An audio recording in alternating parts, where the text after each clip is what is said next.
Mariin biyyaa kun eecha gahuuf deemaa jechuun barbaada. Mariin kun asumatti hafamoo babal'atee gadi bu'ee uummata keenya keessa gadi bu'ee mari'achiisaa kan jedhu gaafachuun barbaada. Maaliif biyya wajjin nuka biyyi uummatuma mariin kun uummata bira gaafa ga'e faayidaa kan qabaatu jedhee tajaajilanii karaa kiyyaan jechuudha. Inni bira Oromoon hunduu Oromoon kun Oromoon biyya guddoodha uummata baay'eedha. Oromoon umti kun illee gargar ta'u garuu Oromoon afaan Oromoo dubbanna maalumaaf walii galuu dinna amma egaa jaarraa meeqa akka ta'e hin beeku sintu beeka amma walumaa galuu diduun kun maalumaaf jechumarraa ka'ee isin ka eenyu baay'ee limdii qabdus keessattuu warri gurguddaan warra hangafoota keenya warri akka siyaasa keessatti turtan kun maaluma taajabdanii jechuun barbaada.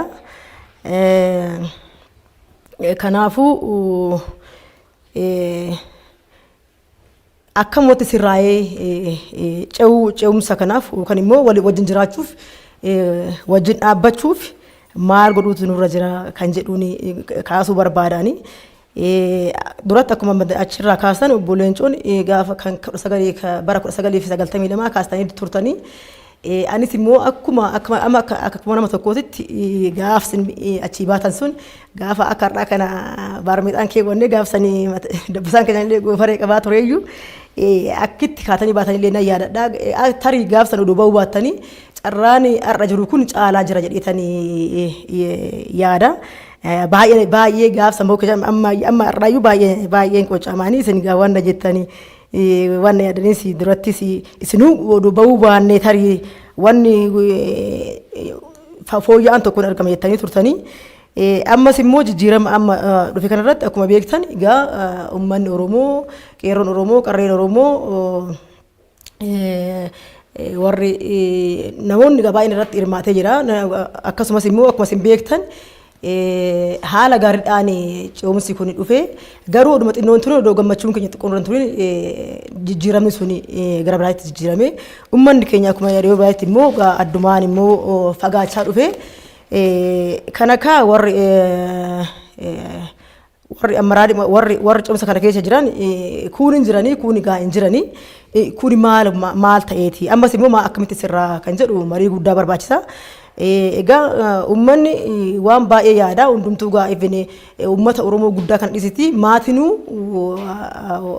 maatumti tokkoyyuu eenyu isaanii barbaanni isaanii yookaan fedhiin isaanii adda fedhii isaanii mooyyuu akkamitti namni tokko fedhii lama hoo qabaate tokkotti gadi hir'isu akka qabaatu ammas immoo uummanni keenyas mooyyuu fedhii adda kan qabnu kan immoo fedhii baay'ee badaarra kan badaa ta'etti gadi hoo ta'e hoo xinnaatti hir'isuu qabna. Hoo san ta'e garuu uummanni keenya kun hoo wal ta'e hoo wal ta'e wal dhaga'ee wajjin dhaabbate ka Itoophiyaa guddittii kan jennu kun kan itti sirriitti eenyu jennu Itoophiyaa jechuun Itoophiyaa Oromoon Itoophiyaa irraa of fageechuun akka kiyyatti natti hin tolu maaliif kana Itoophiyaa dhufte kana keessatti Itoophiyaan gahee guddaa qaba ammas fuuldurattis gahee guddaa qaba. Kanaafuu isa tokko paartii tokko Oromoo Itoophiyaa fi Oromoon isa qaama tokko waan ta'eef tanaan duras gahee guddaa qabu ammas immoo fuuldurattis immoo gahee guddaa qaba uummanni Oromoo jechuun barbaada. Kana waan ta'eef Oromoon tokko ta'ee tokko waan afaan tokko dubbannu kanatti yaada keenyas gara tokko finnaan sarara keenyas gara tokkotti finnaan Itoophiyaa guddittii kana keessatti waan guddaa waan taphachuu qabnuuf kana mufii gargaraa anigaa waan natti dhagameen dubbadha akka sirriitti kolfu sirriitti dubbachuun beeku waan natti dhagameen dubbachuu barbaada.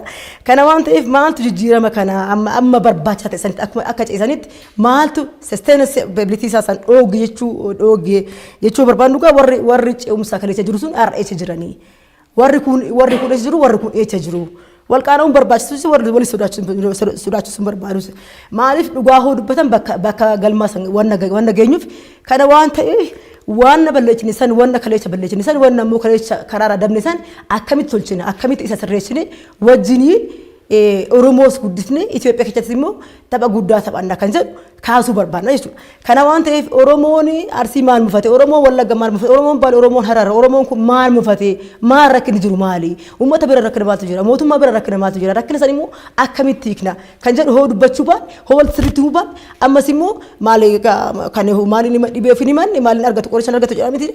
Ammas immoo dhibee keenya san himannee, dhibee keenya san baafannee akkuma duratti jedhisan daraartuu wanna kudhaan hoo barbaad giddeeta wanna tokkichi bichaa argameef bakka sagala san dhiiftee kara tokkichi san dhufuu qabdi jechuudha. Kurnan san dhufuu jechuu baannaan kophaa tafuushiti jechuudha. Kana waan ta'eef walitti dhufuu barbaadna, walitti dhufeenyi kun waan guddaa barbaachisa. Maaliif Oromoon sirni gadaa kanuma kan sirnuma amma caalu kanaayyuu anaaf sirni gadaa jechuun maal jechuun barbaada ከማንኛውም ህግ የበለጠ ስርዓት ነው። ስለዚህ ወንዶ ከነ ሴራ ከን ኡማን አገም ከበጃ ሞቱማን አገም ከበጃ አኑ ኢሲኑ ኑምቱ አገም ከበኛ ስለ ከነ ኦሮሞን ጃርስ መደበሞ ዋኑ መገዳሰን ከበጆ ደበሞ ማል ወነ ከነ ሁንዳ ቀበኛ ከነ ኦዶ ቀቡ ማልፍ ከነ ሁንዳ ሰዳፈጋኔ ማልፍ ከነ ሁንዳ ጃማታኔ ዳጋውስ ደደምኔ ከነ ዋንተፍ kana ni jedhe bicha urun ta'in kan walitti haafin walitti dhufne walitti honyuun rakkinni kun hin hiikama gaafa rakkinni Oromoo hiikkate rakkinni Itoophiyaa kun hin hiikkate jedhani karaa kiyyatti jechuudha. Kana waan ta'eef kun gama dhaabbate kun gama dhaabbate kun walitti iyyee kun asitti maal jedhe kun waan hiikuma natti fakkaanneef dura keenya Oromoon akkuma afaan tokko haasa'u amma ta'e dhibballee dhufubaatti 50 hoo dhufe rakkin baay'eetu hiikkata jedhee yaada'ani walumaa galatti mariin kun calqabamee immoo gadi bu'uu barbaachisaa gadi bu'ee uummanni maal jedha kan jedhu dhaga'uu nu barbaachisaa. Kana waan ta'eef mariin irratti dhaabbatu har'as borus mariin kun hin barbaachisaa. Marii kana immoo badin akkuma isin duratti jettan immoo kan waan gaarii kaleechaasan fooyyechinee waan immoo gaariin ta'isan immoo akka gaarii ta'u goone isa duraa isa የመጀመሪያውን በደል በፊቱም በደል ትተን ወደ ፍቅር ወደ ሰላም ከመጣን የተሻለ ነገር እናገኛለን። ምክንያቱም ይፈማ ናጎድ አማሳፋን ወልት መኮኮ ይፈማ የመጀመሪያውን የበፊቱን ቂም በቀል ይዘን የትም አንደርስም የትም አላደረሰንም። መማር ካለብን እስካሁን ተምረንበታል። ስለዚህ መጥፎውን እያሻሻልን ጥሩን ደግሞ በጣም ጥሩ እያደረግን እንደዛ ከሄድ ዋባከ ባይገኛ የዚህ መድረክ ውይይት ሆኜ በመቅረቤ ባይን ተገመደ ጅራ ባይ ገለቶማ ጀቹን በርባዳ አኮ ድረት ጀደ ባይ በቹ ፍሲ ባይን ሱራዳ ገለቶማ ስራ ተርገሙ ከያብ ገመዴራ